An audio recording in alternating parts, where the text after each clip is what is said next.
दोस्तों, वंदे मातरम। स्वीडन के बारे में बात करना इस समय ज़रूरी है। भाई, स्वीडन में ऐसी कोई घटना हुई है जिससे कि शांतिप्रिय समुदाय परेशान हो गया है, या यूँ कहें कि शांतिप्रिय समुदाय से लोग समा परेशान हो गए हैं। भाई, स्वीडन तो एक ऐसा देश है जहाँ पर कई सारे धर्म एक साथ मिलकर रहते हैं, लेकिन बात फिर वहीं आ जाती है कि एक ही धर्म को दिक्कत क्यों होती है। भाई, स्वीडन तो ऐसा देश है जहाँ पर जो रिफ्यूजीज़ होते हैं उनको भी काफ़ी वेलकम किया जाता है। तो ऐसे में जो देश इतना शांतिप्रिय है, मददगार है, वहाँ पर अचानक से इतनी अशांति का माहौल कैसे बन गया है, लोगों के ज़हन में यही सवाल आ रहा है। और स्वीडन में क्या कुछ हो रहा है, ये लोग भी जानना चाहते हैं। अब ऐसे में स्वीडन में जो कुछ हुआ उसकी तस्वीरें तो मैं आपको देखिए नहीं दिखा सकता हूँ, तो यूट्यूब भैया बुरा मान जाएंगे कि तुमने ये चीज़ें क्यों दिखा दी। तो इसलिए प्रतीकात्मक तस्वीरों का ही हम उपयोग करेंगे, लेकिन हाँ, जो जानकारी रहेगी वो जानकारी बिल्कुल ठोस रहेगी। जरा समझते हैं क्या कुछ हुआ है स्वीडन में और कहाँ से ये समस्या उत्पन्न हो रही है जिससे कि शांतिप्रिय लोगों को इतना बुरा लग रहा है। ग्लोबल पीस इंडेक्स की बात करें 2021 की, तो इसमें 15वें नंबर पर रहने वाला यूरोपीय देश स्वीडन इन दिनों सांप्रदायिक दंगों की आग में झुलस रहा है। अपने बहुसंस्कृतिवादी और शांति प्रियता के लिए मशहूर छोटे से इस देश स्वीडन में गाड़ियों को फूंकने से लेकर बाजारों में लूटपाट तक की घटनाएं लगातार सामने आ रही हैं। इंडिया टुडे की एक रिपोर्ट के अनुसार हिंसक झड़पों में 40 से ज़्यादा लोग घायल हो चुके हैं। ईस्टर के त्यौहार के बाद से ही स्वीडन के पूर्वी हिस्से में कुछ शहरों में प्रदर्शन लगातार उग्र होता जा रहा है। ये काफ़ी हद तक ठीक उसी तरह है जैसा कि आजकल भारत के कुछ हिस्सों में माहौल बना हुआ है। आसान शब्दों में कहा जाए तो जैसे भारत में हिंदू मुस्लिम तनाव है, वैसे ही स्वीडन में डेनिश स्वीडिश और मुस्लिम समुदाय आमने सामने आ गए हैं और लंबे समय से चली आ रही खींचतान अब सांप्रदायिक दंगों का रूप ले चुकी है। वैसे स्वीडन के शहरों में जारी उग्र प्रदर्शन मुख्य रूप से मुस्लिम समुदाय की ओर से ही किया जा रहा है। इस कंडीशन में सवाल उठना लाजमी है कि आखिर स्वीडन में सांप्रदायिक दंगे क्यों भड़क रहे हैं। क्या वहाँ पर भी जय श्री राम नारे लगाने से लोगों को बुरा लग रहा है? भाई, और सबसे बड़ा, स्वीडन में जय श्री राम के नारे लगा कौन रहा है? देखिए, स्वीडन के एक धुर दक्षिणपंथी धड़े की ओर से इस्लाम की पवित्र किताब कुरान जलाने और उस पर सूअर का खून डालने की धमकी दी गई थी। इस धड़े के नेता रासमस पालुदान की ओर से धमकी के बाद से ही वहां कई शहरों में सांप्रदायिक दंगे भड़क गए। स्टॉर्म कोर्स नाम के धुर दक्षिणपंथी संगठन को चलाने वाले रामसस पालुदान एक वकील हैं और एक यूट्यूबर भी हैं। रामपस पालुदान स्वीडन में अपनी अप्रवासियों और इस्लाम विरोधी नीतियों के लिए मशहूर हैं।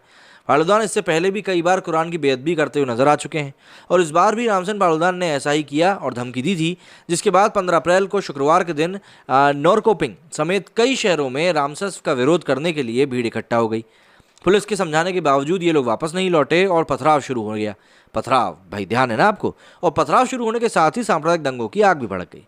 दरअसल यूरोप के कई देशों ने अपने बॉर्डर्स नीति के तहत अप्रवासियों और शरणार्थियों को बड़ी संख्या में अपने देश में एंट्री दी थी। मध्य एशिया और अफ्रीका जैसे रीजन में कई शरणार्थी और अप्रवासी स्वीडन की ओपन बॉर्डर नीति के चलते वहां पहुंच गए और स्वीडन ने उनका दिल खोलकर स्वागत भी किया।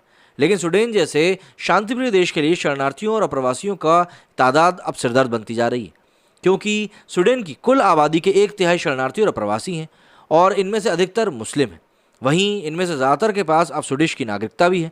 2016 में छपी बीबीसी की एक रिपोर्ट में कहा गया था कि स्वीडन में बड़ी संख्या में लोग इस्लामिक कट्टरपंथी आतंकी संगठन ISIS के साथ मुस्लिमों की जंग लड़ने के लिए चले गए थे। बीबीसी की इस रिपोर्ट में कहा गया था कि स्वीडन के कई शहर ऐसे भी हैं जहां मुस्लिमों की संख्या अच्छी खासी हो गई है और मुस्लिम समुदाय के लोग यहां समानांतर समाज बना चुके हैं। मुस्लिम समाज के लोग अब चाहते हैं कि वहां के रहने वाले लोग इस्लामिक कानून शरिया को माने।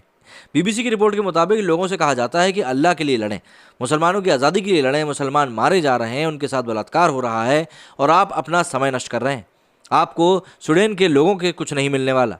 वहीं स्वीडन के राष्ट्रीय पुलिस प्रमुख एंडर्स ट्रेनबेरी ने भी इस बार भड़के सांप्रदायिक दंगों के कुछ अलग होने का दावा किया है। एंडर्स ट्रेनबेरी के अनुसार इससे पहले भी हिंसक दंगे हुए हैं, लेकिन प्रदर्शनकारियों ने पुलिस अफसरों की जान की अनदेखी नहीं करी। स्वीडन में रहने वाली 1/3 आबादी विदेशों से आए लोगों की है और इनकी जनसंख्या तेजी से बढ़ रही है। फिनलैंड के शोधकर्ता क्योसे तर्विनेन ने फॉक्सलैंड अखबार में अपने एक शोध जारी किया है। इसमें क्योसे तर्विनेन ने दावा किया था कि अगर स्वीडन में आबादी इसी तरह से बढ़ती रही तो 45 साल में स्वीडिश नागरिक अपने ही देश में अल्पसंख्यक हो जाएंगे। क्योसे तर्विनेन के दावे के मुताबिक अगर अप्रवासियों की संख्या में यूं ही इजाफा होता रहा तो इसके और जल्दी होने की संभावना भी है।